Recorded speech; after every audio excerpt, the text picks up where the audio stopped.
BMW G310 RR exhaust note. So exhaust can பார்த்தோம்னா so நமக்கு வந்து RR 310ல இருக்க மாதிரி எக்ஸாஸ்ட் கேன் தான் கொடுத்திருக்காங்க. சோ இந்த எக்ஸாஸ்ட் நோட் பாக்குறதுக்கு முன்னாடி சோ இதுல வந்து மொத்தம் 4 மோட் இருக்கு. இப்போ நம்ம வெஹிக்கிள் வந்து ஸ்போர்ட்ஸ் மோட்ல இருக்கு.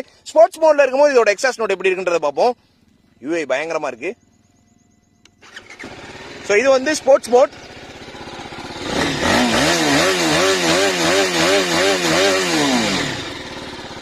ஓகே, இப்போ வந்து மோட சேஞ்ச் பண்றேன்.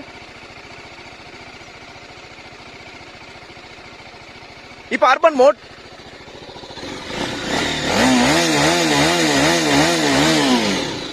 சோ அந்த லோ அண்ட் ஆர்பிஎம்ஸ்ல சவுண்ட் வந்து அக்ரெசிவ்னஸ் குறைஞ்ச மாதிரி இருக்கு அர்பன்ல. சோ அதுவே ரெயின் மோட்.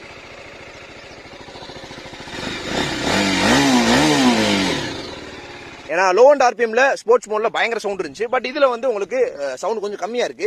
சோ அந்த மோட்ஸ்க்கு தகுந்த மாதிரி டிஃபர் ஆகுது. ஏன்னா ஸ்போர்ட்ஸ் மோட்னா சவுண்ட் இருக்கும் அக்ரெசிவ், அதுக்கு தகுந்த மாதிரி இருக்கு. எக்ஸாஸ்ட் கேன் வந்து நல்லா பீட்ஃபுல்லா இருக்கு, ஒரு பிரீமியமான சவுண்ட் இருக்குன்னு சொல்லலாம்.